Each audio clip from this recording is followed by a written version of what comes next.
दोस्तों आज हम जानेंगे लेसन 8 एनआईएस बोर्ड के 10th क्लास के स्टूडेंट के लिए सामाजिक विज्ञान का, जिसका कोड है 213। तो लेसन 8 है आज का भारत का राष्ट्रीय आंदोलन। तो इसमें से इंपॉर्टेंट क्वेश्चन जो भी एग्जाम में पूछे जाते हैं वो यहाँ पे हम डिस्कस करने वाले हैं। इसी में से आपके पेपर में क्वेश्चन पूछे जाएंगे, इसके अलावा कहीं से नहीं आएंगे। तो अगर आप स्टडी नहीं कर पा रहे हैं टाइम पे या कुछ दिक्कत आ रही है तो यहाँ से आप पढ़ के आसानी से पास हो सकते हैं। तो चलिए पहले क्वेश्चन की ओर बढ़ते हैं, ज़्यादा कोई टाइम वेस्ट किए। पहला क्वेश्चन है, वर्नाकुलर प्रेस एक्ट क्या है? तो वर्नाकुलर प्रेस एक्ट ऐसा कानून था जिससे सरकार की आलोचना करने वालों को चुप कराया जा सके। यानी जो भी लोग सरकार की आलोचना करते थे तो उनको चुप कराने के लिए ये वर्नाकुलर प्रेस एक्ट बनाया गया था। यानी सरकार के खिलाफ कोई भी लिखे ना या कोई भी वीडियो ना बनाए। ठीक, इस कानून में प्रावधान था कि अगर किसी अखबार में कोई आपत्तिजनक चीज़ छपती है तो सरकार उसकी प्रिंटिंग प्रेस सहित सारी संपत्ति जब्त कर सकती है। यानी कोई भी उसके खिलाफ अगर लिखता है तो उसकी प्रेस एजेंसी को बंद कर दिया जाता है। क्वेश्चन नंबर दूसरा, स्वदेशी आंदोलन से आप क्या समझते हैं? तो स्वदेशी आंदोलन भारतीय आज़ादी संग्राम यानी स्वतंत्रता संग्राम का एक महत्वपूर्ण आंदोलन था। यानी सबसे ज़्यादा महत्वपूर्ण, यानी बहुत महत्वपूर्ण, बहुत ज़रूरी था। और यह एक सफल रणनीति एवं दर्शन था। स्वदेशी का अर्थ अपने देश में बना होता है। बंगाल विभाजन के समय यह आंदोलन पूरे जोर पर था और इसे पूरे देश में चलाया गया था। ठीक, तीसरा क्वेश्चन है, प्रारंभिक कांग्रेस के सरोकारों के मुद्दों का उल्लेख करें। तो भारतीय राष्ट्रीय कांग्रेस का गठन 1885 में राजनीतिक दृष्टि से जागरूक शिक्षित नए भारतीयों के एक समूह द्वारा किया गया था। इसके गठन में इंडियन सिविल सर्विसेज के सेवानिवृत्त अधिकारी एओ ह्यूम ने महत्वपूर्ण भूमिका निभाई थी। प्रारंभिक कांग्रेस के मुख्य सरोकार थे, कपास के आयात कर को भारतीय के अनुकूल बनाया जाए। नंबर 2, सरकारी सेवाओं का भारतीयकरण किया जाए। नंबर 3, इंग्लैंड और भारत में समानांतर परीक्षाओं के जरिए सिविल सर्विस का भारतीयकरण किया जाए। नंबर 4, वन संबंधी कानूनों को बदलना जो भारतीयों को प्रभावित करते थे। नंबर 5, असम के चाय बागान में अनुबंधित मजदूरों के विरोध में संगठित अभियान चलाना। नंबर 6, वर्नाक्यूलर प्रेस एक्ट और प्रेस पर नियंत्रण का विरोध। दोस्तों ये मैंने बहुत शॉर्ट में बताया है, आप इसी चीज़ को और बढ़ा चढ़ा के लिख देंगे और एग्जाम में आप पास हो जाएंगे। तो अपने ही शब्दों में लिखें, किताबी कीड़ा बिल्कुल भी ना बने। क्वेश्चन 4, साइमन कमीशन के बहिष्कार को स्पष्ट करें। साइमन कमीशन ने क्यों बहिष्कार हुआ बताएं। इस तरीके से क्वेश्चन आ जाता है। तो सन 1926 ईस्वी में सरकार ने भारतीय राजनीतिक अध्ययन करने के लिए साइमन की अध्यक्षता में साइमन कमीशन की नियुक्ति की और इसके 7 सदस्य अंग्रेज थे। जो भी सदस्य थे वो सारे के सारे अंग्रेज थे। इसमें एक भी भारतीय को स्थान नहीं दिया गया था। यानी कम से कम कोई कमीशन बना है, कोई भी चीज़ बनी है, संगठन बना है तो उसमें मतलब सभी लोगों को लेना चाहिए था, लेकिन सिर्फ और सिर्फ अंग्रेज थे। परिणाम स्वरूप इस कमीशन का दृढ़तापूर्वक बहिष्कार किया गया। जनता ने साइमन वापस जाओ के नारे लगाए। हर मुख्य शहर और कस्बे में एक दिन की हड़ताल की गई। बैनरों, इश्तिहारों, यहाँ तक कि पतंगों पर भी साइमन वापस जाओ लिखा गया। यह कमीशन जहाँ जहाँ गया वहीं पर उसे काले झंडे दिखाए गए। पुलिस ने बड़ी सख्ती और बर्बरता से इसका दमन किया। जुलूस पर घोर अत्याचार किया गया। एक जुलूस का नेतृत्व कर रहे नेता लाला लाजपत राय पर लाठियों द्वारा इतना कड़ा प्रहार किया गया कि उनकी मृत्यु हो गई। तो ये साइमन कमीशन का बहिष्कार था। पांचवा क्वेश्चन है, गांधी इरविन समझौते की क्या शर्तें थीं? तो 15 दिनों के बातचीत के बाद 5 अगस्त 1931 को गांधी इरविन समझौते पर हस्ताक्षर किए गए। इस समझौते की शर्तें निम्नलिखित थीं। पहला, कि अहिंसात्मक प्रतिरोध में गिरफ्तार किए गए सभी लोगों को तत्काल मुक्त किया जाए। यानी जो लोगों ने अहिंसा के प्रति विरोध किया है तो उनको गिरफ्तार अगर आपने कर लिया है तो आप उसको तुरंत के तुरंत आज़ाद कर दें, मुक्त कर दें। जो जुर्माने अभी तक वसूल नहीं किए गए उन्हें माफ़ किया जाए। अधिग्रहण की गई सारी भूमि, जो भी जिस पे भी कब्जा कर लिया गया, जितनी ज़मीनों पे इसे अभी बेचा नहीं गया है, किसानों को लौटा दी जाए। जिन सरकारी कर्मचारियों ने त्यागपत्र दिया था उनके साथ नम्रता का व्यवहार किया जाए। तटवर्ती गांवों को अपने लिए नमक बनाने का अधिकार दिया जाए। शांतिपूर्ण और गैर आक्रामक धरने का अधिकार दिया जाए कि ये धरना कर सकते हैं, बशर्ते इनको कोई भी ऊट पटांग तरीके से धरना नहीं करना, शांति रूप में धरना प्रदर्शन कर सकते हैं। क्वेश्चन नंबर 6, बंगाल विभाजन के क्या कारण थे? तो बंगाल का जो बंटवारा हुआ, जो बांग्लादेश बन गया इंडिया से, तो वो क्यों बना, कैसे बना? क्या क्या कारण थे? तो वायसराय लॉर्ड कर्जन का सबसे घृणित काम, सबसे गलत काम, सबसे बुरा काम 1905 में बंगाल का विभाजन करना था। विभाजन के बाद बंगाल पूर्वी बंगाल और पश्चिमी बंगाल में बंट गया। उस दिन को पूरे बंगाल में शोक दिवस के रूप में मनाया गया था। बंगाल विभाजन बंग भंग आंदोलन को सबसे अधिक सफलता विदेशी माल के बहिष्कार आंदोलन से मिली थी।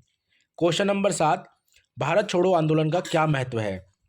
तो भारत छोड़ो आंदोलन, जिसके मुख्य सूत्रधार महात्मा गांधी थे, इसका आरंभ यानी इसकी शुरुआत 8 अगस्त 1942 में हुई थी और इसी समय दूसरा विश्व युद्ध भी चल रहा था। महात्मा गांधी ने इसी आंदोलन के एक भाषण में देशवासियों को करो या मरो का संदेश भी दिया था। भारत छोड़ो आंदोलन का सीधा सीधा यही मतलब था कि अंग्रेजों को भारत से शांतिपूर्वक जाने को कहा जाए। ठीक। क्वेश्चन नंबर 8 आपसे पूछा जाता है कि नरम दल गरम दल में अंतर बताएं। मान लीजिए आपसे इस तरीके से पूछा जाता है कि नरम दल गरम दल में अंतर बताओ क्या है।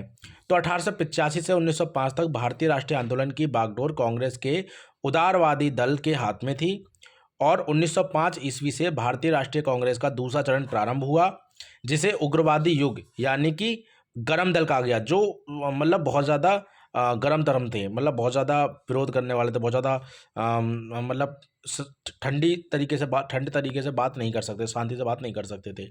जब ब्रिटिश साम्राज्यवाद का वरदान मानने वाले तथा उनकी न्यायप्रियता में अटूट विश्वास रखने वाले उदारवादी नेताओं का विश्वास टूटकर बिखर गया, तब कांग्रेस में एक नए तरुण वे का उदय हुआ, जो प्रार्थना के बदले संघर्ष का मार्ग अपनाने को आतुर था कि हम भैया प्रार्थना ना कर पाएंगे, हम जो है संघर्ष कर लेंगे। उग्रवादी दल के नेताओं में प्रमुख कौन थे? बाल गंगाधर तिलक, लाला लाजपत और बिपिन चंद्र पाल। आपने बाल लाल पाल के बारे में आपने कक्षा 6ठी में 7वीं में जरूर पढ़ा होगा। गरम दल के इन नेताओं का मानना था कि सरकार पर दबाव डालकर ही अधिकारों को पाया जा सकता है। उग्रवादी सरकार के सुधारों से पूरी तरह संतुष्ट नहीं थे, यानी जो गरम दल था वो सरकार के सुधारों से संतुष्ट ही नहीं थे। गरम दल के नेताओं ने जनसाधारण को राष्ट्रीयता और राजनीति का पाठ पढ़ाने के लिए बहुत मतलब अलग अलग समाचार पत्रों एवं पत्रिकाओं का प्रकाशन शुरू किया। इस प्रकार जो गरम दल था, उग्रवाद जो था, भारतीय राष्ट्रीय आंदोलन की महत्वपूर्ण इकाई बन गया। क्वेश्चन नंबर 9 है, असहयोग आंदोलन आरंभ करने का मुख्य लिया गया उद्देश्य क्या था? मतलब क्यों असहयोग आंदोलन शुरू किया गया? तो सितंबर 1920 से फरवरी 1922 के बीच महात्मा गांधी और भारतीय राष्ट्रीय कांग्रेस के नेतृत्व में असहयोग आंदोलन चलाया गया, जिसने भारतीय स्वतंत्रता आंदोलन को एक नई जागृति प्रदान की। जलियांवाला बाग नरसंहार सहित अनेक घटनाओं के बाद गांधी जी ने अनुभव किया कि ब्रिटिश हाथों में एक उचित न्याय मिलने की कोई संभावना नहीं है, ये न्याय दे ही नहीं सकते। इसलिए उन्होंने ब्रिटिश सरकार से राष्ट्र के सहयोग को वापस लेने की योजना बनाई और इस प्रकार असहयोग आंदोलन की शुरुआत की गई और देश में जो प्रशासनिक व्यवस्था था उस पर प्रभाव हुआ और यह आंदोलन अत्यंत सफल रहा क्योंकि इसे लाखों भारतीयों का प्रोत्साहन मिला। इस आंदोलन से ब्रिटिश पदाधिकारी जो थे वो हिल गए। क्वेश्चन नंबर 10 है, असहयोग आंदोलन को क्यों वापस लिया गया? तो चौरा चौरी कांड कह लो, चौरी चौरा कांड कह लो या असहयोग आंदोलन कह लो, बात एक ही है। तो असहयोग आंदोलन को वापस लेने का प्रमुख कारण चौरा चौरी कांड था। फरवरी 1922 में किसानों के एक समूह ने संयुक्त प्रांत के गोरखपुर जिले के चौरी चौरा पुरवा में एक पुलिस स्टेशन पर आक्रमण कर उसमें आग लगा दी। महात्मा गांधी हिंसक आंदोलन के विरुद्ध थे, यानी हिंसा करके आंदोलन नहीं किया जाए। फरवरी 1922 की चौरी चौरा की घटना ने गांधी जी को झकझोर के रख दिया। किसानों के शांतिपूर्ण जुलूस पर पुलिस वालों ने गोलियां चला दी, जिससे किसान बेकाबू हो गए। इससे किसानों ने चौरी चौरा पुलिस थाने पर हमला कर दिया और इसमें 22 पुलिस वाले मारे गए। इससे दुखी होकर गांधी जी ने असहयोग आंदोलन क्या किया कि वापस ले लिया। क्वेश्चन नंबर 11, रॉलट एक्ट क्यों बनाया गया? तो रॉलट एक्ट 8 मार्च 1919 को लागू किया गया था। भारत में क्रांतिकारियों के प्रभाव को समाप्त करने और राष्ट्रीय भावना को कुचलने के लिए ब्रिटिश सरकार ने न्यायाधीश सर सिडनी रॉलट की अध्यक्षता में एक कमेटी नियुक्त की। कमेटी द्वारा दिए गए सुझावों के आधार पर केंद्रीय विधानमंडल में फरवरी 1919 ईस्वी में 2 विधेयक लाए गए। पारित होने के उपरांत इन विधेयकों को रॉलट एक्ट या काला कानून के नाम से जाना गया। राष्ट्रपिता महात्मा गांधी जी ने इस एक्ट का पुरजोर विरोध किया, पूरी कोशिश करके विरोध किया और इस अधिकार के साथ अंग्रेज सरकार किसी भी निर्दोष व्यक्ति को दंडित कर सकती थी। जो ये अधिकार था, इसमें किसी को भी निर्दोष व्यक्ति को वो दंडित कर सकती थी। तो इस एक्ट को बिना अपील, बिना वकील तथा बिना दलील का कानून भी कहा गया। लास्ट क्वेश्चन है दोस्तों, क्वेश्चन नंबर 12। सविनय अवज्ञा आंदोलन या दांडी मार्च से आप क्या समझते हैं? तो 1930 में स्वतंत्रता दिवस के पालन के लिए गांधी के नेतृत्व में सविनय अवज्ञा आंदोलन की शुरुआत की गई, जिसका प्रारंभ गांधी जी के प्रसिद्ध दांडी मार्च से हुआ। 12 मार्च 1930 को साबरमती आश्रम से गांधी जी और आश्रम के 78 अन्य सदस्यों ने दांडी अहमदाबाद से 385 किलोमीटर दूर स्थित भारत के पश्चिमी तट पर स्थित एक गांव के लिए पैदल यात्रा आरंभ की। वे 6 मार्च 1930 को दांडी पहुंचे। 6 मार्च 1930 को कहाँ पहुंचे? दांडी पहुंचे, जहां उन्होंने नमक का कानून तोड़ दिया। यानी नमक पे जो कर वर लगाया जाता, टैक्स वर लगाया जाता था, या जो वहाँ के किसान नहीं नमक खुद से कर सकते थे, वो सिर्फ वहाँ की जो अंग्रेजी सरकार थी वही कर सकती थी। तो वो कानून उन्होंने तोड़ा। उस समय किसी के द्वारा नमक बनाना गैरकानूनी था, क्योंकि इस पर सरकार का एकाधिकार था। ठीक है। गांधी जी ने समुद्री जल के वाष्पीकरण से बने नमक को मुट्ठी में उठाकर सरकार की अवज्ञा की, और नमक कानून की अवज्ञा के साथ ही पूरे देश में सविनय अवज्ञा आंदोलन का प्रसार हो गया। तो आई होप दोस्तों आपको समझ में आ गया होगा कि ये जो क्वेश्चंस हैं ये सभी इंपॉर्टेंट हैं, जो कि आपके एग्जाम में पूछे जाते हैं। आप इन्हें भली भांति जैसे मैंने बताया है उसे समझिए, और इसे एक बार जब आप इसे सुन रहे होते हैं या इसे आप देख रहे होते हैं वीडियो को, तो आप साथ के साथ जो है एक एक क्वेश्चन को पहले सुनिए, फिर उस क्वेश्चन को अपने शब्दों में लिखिए। ठीक है। तो मिलता जुलता ही लिखिए जो भी इस क्वेश्चन में आंसर दिया गया होता है।